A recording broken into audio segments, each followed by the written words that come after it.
நானே அணில் குஞ்சு இப்போ தான் வந்துக்கிறேன், அதனால் என்னை விட்டுருங்க. சாஃப்டான கேரக்டர் விஜய் ஆண்டனி சார். இந்த படத்தோட கருவை மையப்படுத்தி இந்த ஹிட்லருங்கிற டைட்டில் வச்சிருக்கேன். கதாயனை மையப்படுத்தி இல்லை. நான் சாப்பிட்டுன்னு நினச்சிட்டு இருக்கீங்க நீங்கள். நீங்கள் வந்து செருப்பு போடாத காரணம் என்ன ஏதாவது ரகசியம் இருக்கா? திடீர்னு ஒரு நாள் ஸ்டாப் பண்ணின்னு தோணுச்சு, ஸ்டாப் பண்ணிட்டேன். ஒன்று நடிக்க சார், அவர் தயவு செஞ்சு நடிக்க விட்டுருங்க.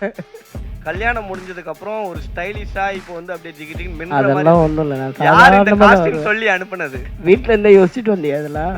நான் பாடிக்கின்றது சஸ்பென்ஸாக இருக்கட்டும், அப்படியே தெரிஞ்சால் உங்களுக்கு மட்டும் தெரியட்டும், வேறு யாருக்கும் தெரியக்கூடாது. ஓகேவா சார்? அந்த கிங்ஸ்லி வச்சு ஒர்க் பண்ணது வந்து நெல்சன் நிறைய டைம் சொல்லியிருக்காரு. நீங்கள் அவர் கூட எப்படி ஒர்க் பண்ணீங்க? எனக்கு அது தெரிஞ்சுக்கணும்னு ஆசை, சொல்லுங்களேன். சார் கூட இதான் ஃபர்ஸ்ட் படம் எனக்கு. ஸோ நான் தான் கொஞ்சம் நர்வஸாக இருந்தேன்.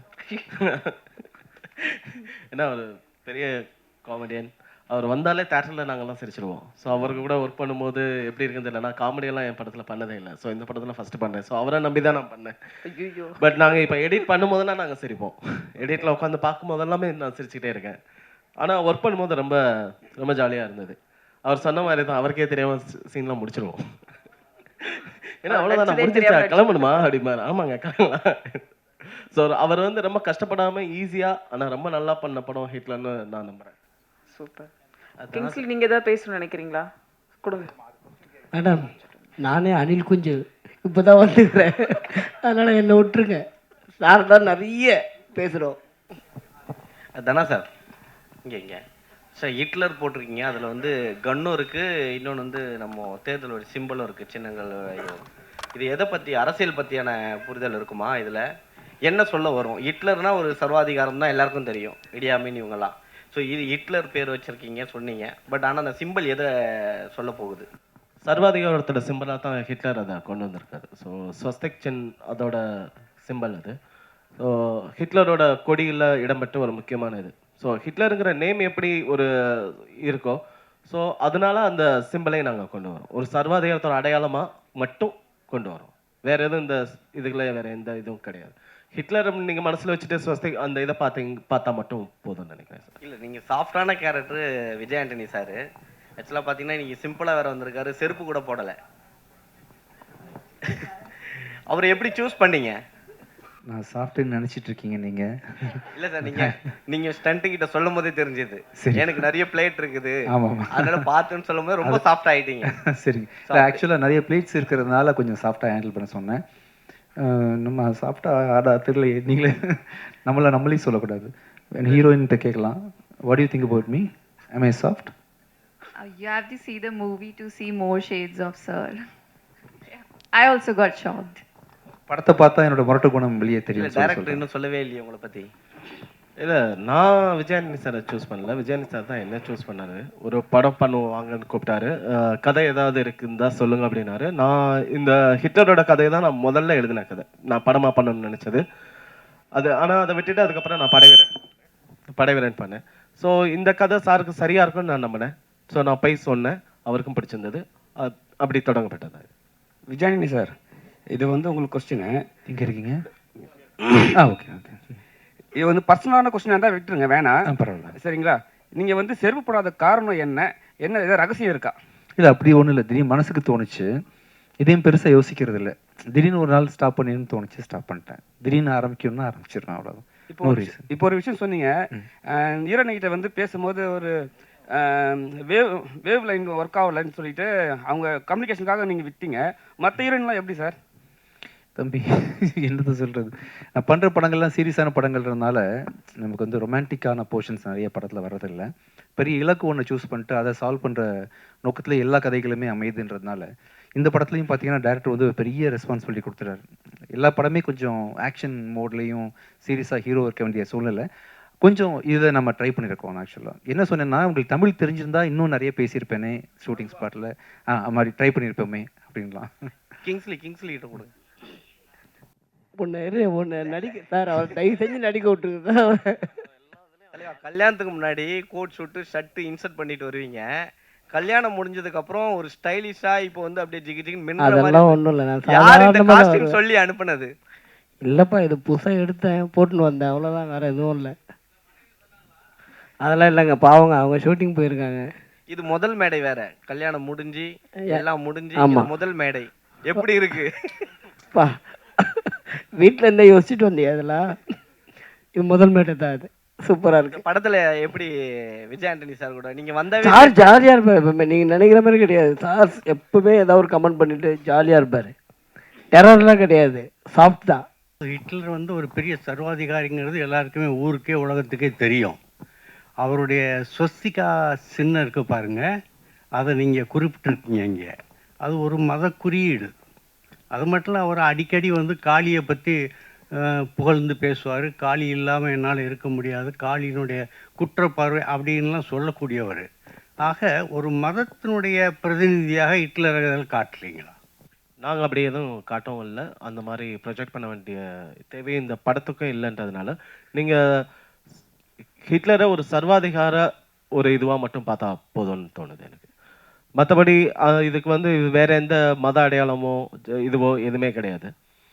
முக்கியமாக ஹிட்லரை குறிப்பிடவும் இல்லை. ஹிட்லருங்கிறது நான் முன்னாடியே சொன்ன மாதிரி அது ஒரு படிமம், அவ்வளோதான். இல்லை, அந்த படிமத்தை வந்து கதாநாயகனை வந்து உயர்த்தி காட்டுற ஒரு தமிழ் சினிமாவில் நீங்கள் இது ஹிட்லர் வந்து கதாநாயகன்னு சொல்லுதுன்னு நீங்கள் இல்லை சொல்ல முடியாது. இல்லை இல்லை, நான் வந்து இந்த படத்தினுடைய தலைப்பை வச்சு நான் சொல்கிறேன். படத்தோட தலைப்பு வில்லனுக்குண்டான தலைப்பாகவும் இருக்கலாம் இல்லையா? ஓ, அப்படின்னா கதையினுடைய நாயகன் எதிர்நாயகனா? கதையினோட நாயகனை மட்டுமே தலைப்பாக வைக்கணும்னு இல்லையே சார். அதில் இருக்க கருத்தை எடுத்துக்கணும்னு தான் நான் நினைக்கிறேன். அது அதோட யார் சொன்னால் அவர் சொன்னதில் ஏதாவது குறியீடாக இருக்கா அப்படின்னு போனால் கிடையாது. இந்த படத்துக்கு அந்த வரி வந்து ரொம்ப முக்கியமான வரி. ஒரு போராட்டம் அப்படிங்கிறது வந்து நம்ம எந்த விதமாக போராடம் அப்படிங்கிறத வந்து நம்மளோட எதிரி தீர்மானிக்கிறாங்கிற ஒரு மாமாவோட அந்த வரிகள் வந்து ரொம்ப முக்கியமான வரிகளாக நான் நம்புகிறேன். இதை வந்து அதனால இதை நம்ம கொண்டு வரோம். ஹிட்லருங்கிறத வந்து ஒரு ஒரு ஒரு சர்வாதிகாரத்தோட அடையாளம். ஒரு மனிதன் ஒரு சர்வாதிகாரத்தை அடைஞ்சிடக்கூடாது, ஒரு ஹிட்லரா ஆயிடக்கூடாது அப்படின்ற ஒரு முனைப்பு தான் இந்த படம்.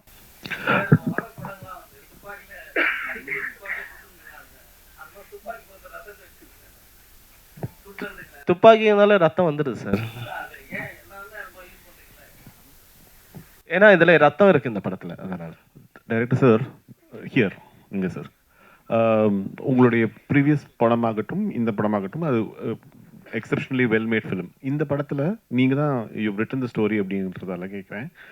What was the spark that led you to write the story? என்ன is based on a real life incident? எங்கேயாவது something must have got you to think about this இல்லையா? ரெண்டு விதமாக நம்ம வந்து கதைகள் எழுதுவோம் நான் தோணுது என்னை பொறுத்த வரைக்கும். ஒன்று, நம்ம வந்து சில படங்கள் பார்ப்போம், நம்ம ரொம்ப பிடிச்ச படங்கள் இருக்கும், அந்த பிடிச்ச படங்களை ரெஃபரன்ஸாக வச்சுட்டு நம்ம ஒரு கதை யோசிப்போம். ரெண்டாவது, நம்ம வாழ்க்கையில் நடந்த சம்பவங்கள் ஏதாவது ஒன்று நம்ம பாதிச்சதை வச்சு கதை எழுதுவோம். எல்லாருக்குமே இது அந்த முதல் கருங்கிறது இந்த ரெண்டு இடத்துல இருந்து ஒன்று தான் கிடைக்குது நம்புறேன். நான் என்னோட ஒரு நாள் பயணத்தில் எனக்கு ஒரு எக்ஸ்பீரியன்ஸ் இருந்தது, அதை பேஸ் பண்ணி யோசிக்கும் போது இப்படி ஒரு கதை வந்தது. இது வந்து ரியல் லைஃப் இன்சிடென்ட்ஸ்லேருந்தே வருதுன்னு சொல்லலாம்.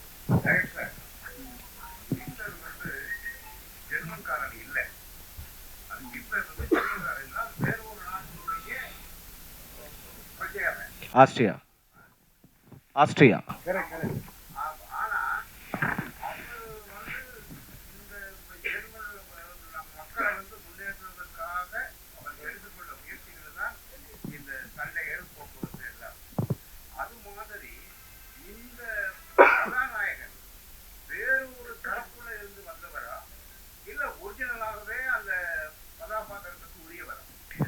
இந்த ஹிட்லருக்கும் கதாநாயகனுக்கும் சம்மந்தம் இல்லை சார். ஹிட்லருக்கும் வில்லனுக்கும் தான் சார் சம்மந்தம் இருக்கு.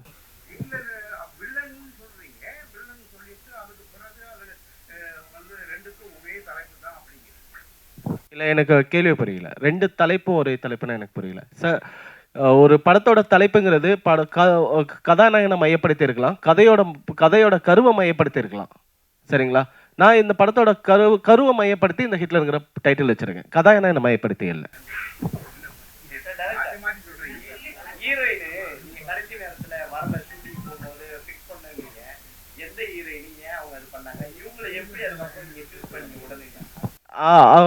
படத்துல நடிக்காதவங்களை பத்தி நம்ம பேசி அதை ஒரு இது பண்ண வேணாம். அவங்க உண்மையிலேயே இந்த படத்துல ரொம்ப இன்வால்மெண்டோட ஒரு ஹீரோயின் இருந்தாங்க. பட் அவங்க பர்சனல் ரீசனால அவங்களால வர முடியல. அவங்க ஃபேமிலியில ஒருத்தருக்கு வந்து ரொம்ப சீரியஸா இருந்ததுனால அவங்க கூட வந்து பார்த்துக்க வேண்டியதாயிடுச்சு. அதனால அந்த போனாங்க. 2 நாள்ல எங்களுக்கு வந்து ஒரு ஹீரோயின் கண்டிப்பா வேணும். அதுவும் என்னோட கேரக்டர் ஏற்ற மாதிரி வேணும், விஜயானி சாருக்கு ஆப்டாவும் கரெக்டாகவும் இருக்கணும்.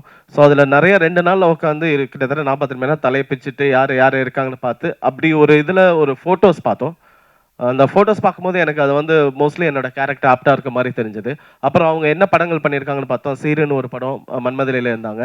அவங்க ஒரு விதத்தில் ஒரு பூமிகாவோட ஒரு சாயல் இருந்தது. எனக்கு பூமிகா அவங்கள எனக்கு ரொம்ப பிடிக்கும். ரொம்ப நல்ல ஆக்ட்ரஸ் அவங்க. அவங்ககிட்ட ஒரு பாந்தம் இருக்கும். ஸோ அதே மாதிரி என்னோட ஹீரோயினுக்கு வந்து ஒரு ஜாலியான ஒரு பொண்ணு மட்டும் இல்லை, அவளுக்குள்ள ஒரு பெயின் இருக்கு. அவளுக்கு ஒரு எக்ஸ்பெக்டேஷன் இருக்கு லைஃப்ல. ஒவ்வொரு தடவையும் தோத்து வந்து நிற்கிற ஒரு பொண்ணு அவ.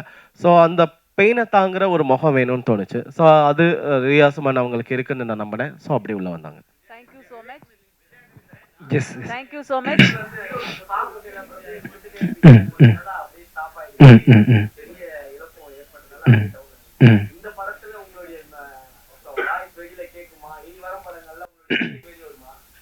ஆக்சுவலாக நெக்ஸ்ட் இயர் 2-3 படம் மியூசிக் பண்ணலான்னு இருக்கேன்.